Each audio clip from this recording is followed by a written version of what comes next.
Hello everybody, my name is Vidur Sharma and I welcome you all on the EduMentors YouTube channel. So in today's video, let's discuss some of the prominent current affairs. And the first and foremost is जल इतिहास उत्सव. अभी recently हमारी ministry of जल शक्ति ने organise किया है Jal Itihas Utsav and this has been organise in our capital New Delhi, right. So first and foremost thing you have to remember is that हमारे इंडिया में जो जल शक्ति मंत्रालय बना था, मिनिस्ट्री ऑफ वाटर्स बनी थी, ये अभी रिसेंटली 2019 में बना था, राइट. 2019 में हमने जल शक्ति मंत्रालय इस्टेब्लिश करा और इंडिया में water awareness, water as a heritage preservation site को प्रोटेक्ट करने के लिए, water as a human right को बढ़ावा देने के लिए आपका जल इतिहास उत्सव ऑर्गेनाइज कराया गया है. और इस साल का यानी कि 2023 का ये ऑर्गेनाइज कराया गया है प्रिसाइजली न्यू दिल्ली में. न्यू दिल्ली में आपने देखा होगा एक जगह है मेहरौली, तो वहाँ पर इसे ऑर्गेनाइज कराया गया है, right. This thing you have to remember. Another thing you have to remember related to water, जो कि एक बहुत ही प्रोमिनेंट क्वेश्चन होता है कि हम इंटरनेशनल वाटर डे कब बनाते हैं. तो इंटरनेशनल वाटर डे आपका सेलिब्रेट होता है हर साल 22 मार्च को, right. So this is again a very important question that international water day कब मनाया जाता है. Third thing you have to remember is that आपको पता होगा यूनाइटेड नेशंस के जो सस्टेनेबल डेवलपमेंट गोल्स हैं, राइट. तो सस्टेनेबल डेवलपमेंट गोल्स में भी क्लीन वाटर जो सस्टेनेबल डेवलपमेंट गोल 6 है उसमें गिवन है. तो basically water protection, water heritage maintain करना एक फंडामेंटल ह्यूमन राइट भी है, प्लस सस्टेनेबल डेवलपमेंट गोल का पार्ट भी है. और आपको पता ही है without water there is no life. So these all kind of current affairs is very much important जो कि एनवायरनमेंट से रिलेटेड होते हैं, राइट. तो ये बहुत ही इंपॉर्टेंट है. इंटरनेशनल वाटर डे भी आपको ध्यान रखना है. और जल इतिहास उत्सव अभी रिसेंटली 2023 का कहाँ पे इनॉग्रेट हुआ है? न्यू दिल्ली में, right. Moving forward to the next current affair, that is Nepal became the first south east Asian nation to register same sex marriage. Now this a very important news. आपको पता है India का एक buffer state है Nepal, right. India और China के बीच में एक बफर स्टेट है. आपको ये भी पता होगा दैट 1816 में नेपाल अलग हुआ था. Earlier it was part of the India land only, but in 1816 there was one treaty name as treaty of Sagauli. उसके बाद नेपाल एक इंडिया के मेन लैंड से अलग एज एन सेपरेट हो गया था, राइट. प्रेजेंटली नेपाल की कैपिटल इज काठमांडू, राइट. और आपने सुना होगा बहुत ही famous Mount Everest is in Nepal, right. ये बात आपको ध्यान रखनी है. उसके बाद आपने देखा होगा एक बहुत ही फेमस पास है जिसका नाम है Lipulekh pass. Lipulekh pass, this pass was in news from last 3-4 months because of Nepal ने इस पास के आसपास का एरिया अपने मेनलैंड का पार्ट बताया था. So please remember this point that Lipulekh pass connects India, और इंडिया में भी precisely Uttarakhand and Nepal, right. So this is again you have to remember. Also you have to remember there is one important river जिसका नाम है Kosi river, right. Kosi river, ये जो Kosi river है इसे हम बोलते हैं सौरो ऑफ बिहार. अब आप बोलोगे नेपाल में बिहार का क्या मतलब हुआ? तो नेपाल में बिहार का मतलब ये है because you know that Nepal shares water with Bihar. And second thing is called this Kosi river, it's originates from Nepal, right. So all these points are very much important.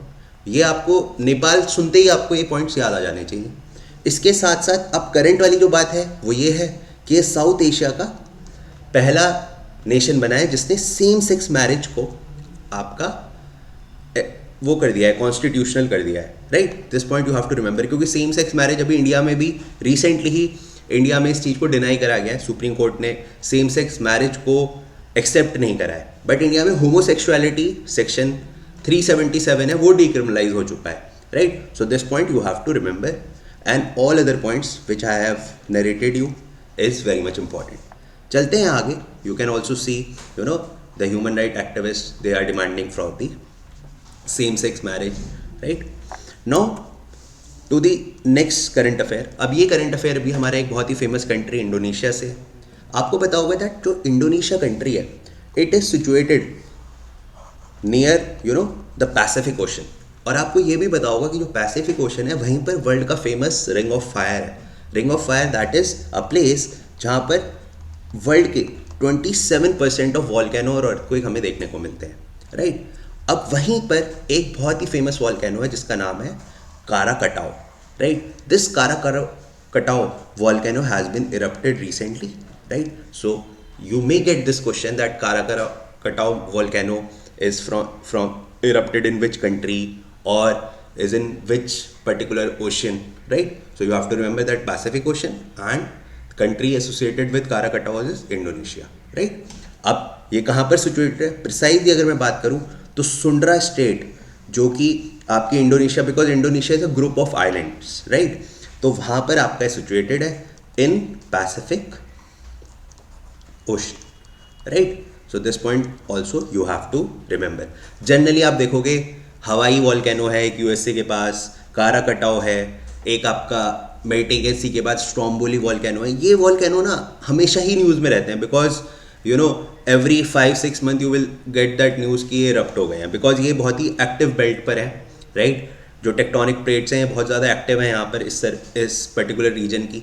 तो यहाँ पर हम आए दिन ये वाली न्यूज़ सुनते रहते हैं, but you have to know the locations and everything, right. You can also see the map of Indonesia. As I said this Indonesia is the group of island nation, और इंडोनेशिया वर्ल्ड का 4th largest country है in terms of population भी, ठीक है। तो population wise भी Indonesia 4th largest country है। अभी इंडोनेशिया न्यूज़ में भी था, न्यूज़ में इसलिए था बिकॉज इसकी जो कैपिटल है यूएससी जकार्ता, बट इन्होंने अभी रिसेंटली अपनी कैपिटल को शिफ्ट किया है। ये अपनी कैपिटल शिफ्ट करके ले जा रहे हैं कहाँ पर, न्यू कैलिमेंटन, जो कि बोर्नियो आइलैंड पर है, बिकॉज जकार्ता जो है ओवर क्राउडेड हो चुका है, right. So all these points are very much important related to Indonesia and the Mount Krakatoa volcano, right. चलते हैं आगे towards the next current affair. ये अगेन आपका करंट अफेयर इंडिया से रिलेटेड है। अभी इसरो ने आपका एक्सपोसेट सैटेलाइट को अनवील किया है। Now what is this XPoSat satellite? This is X-ray polarimetry satellite, ठीक है। तो पॉलीमेट्री बेसिकली जो आपका ऑप्टिकल रोटेशंस वगैरह को स्टडी करने के लिए यूज़ किया जाता है एक साइंटिफिक इंस्ट्रूमेंट, राइट। तो पॉलीमीटर का इस्तेमाल करते हैं हम। तो एक्स-रे पॉलीमेट्रिक सैटेलाइट अभी रिसेंटली किसने इनॉग्रेट की है? आपका इसरो ने, that is Indian space and research organisation. ISRO, that is Indian Space and Research Organization, was established in the year 1969 and currently its headquarter is in Bengaluru, right? Bengaluru में इसका headquarter है, and this is India's first X-ray polymeter satellite. So you have to remember. So again India जो है space discoveries की तरफ थोड़ा और अपना एक तरीके से 1 step फर्दर हो गया है with this satellite launch. You also aware about the recent success of the Chandrayaan, और अभी रिसेंटली आदित्य मिशन भी लॉन्च किया है इसरो ने, और अभी प्लानिंग है नेक्स्ट ईयर हम गगनयान लॉन्च करने वाले हैं, right. Gaganyaan will be India's first humanoid mission, right.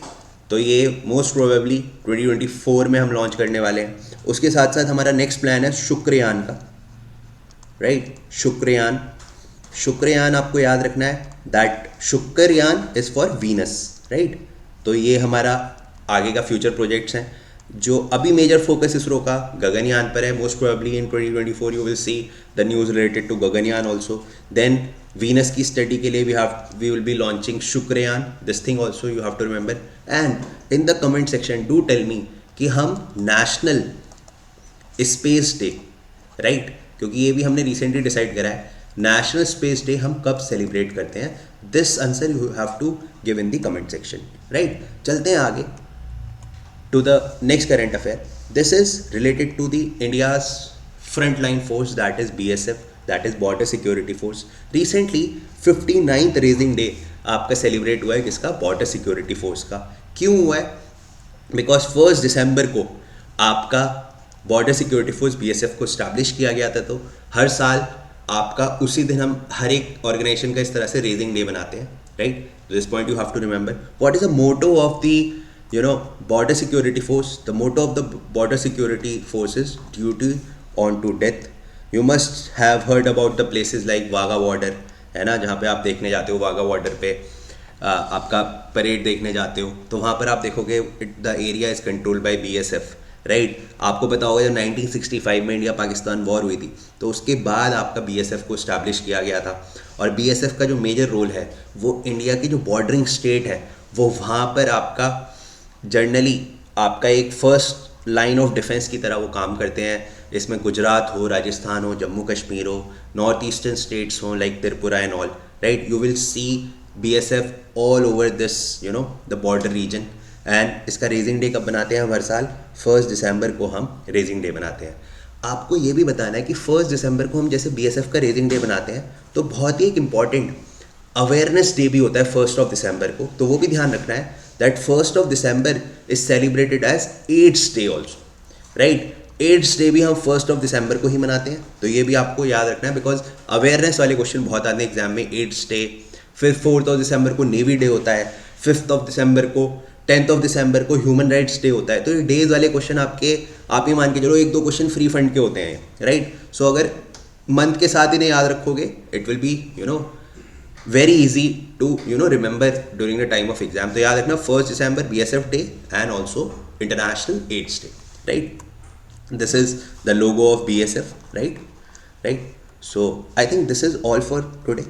I hope you do like this session. See you soon in my next video. Till then, stay blessed, good luck and have a nice day. Do subscribe this Telegram channel, right, for all further updates.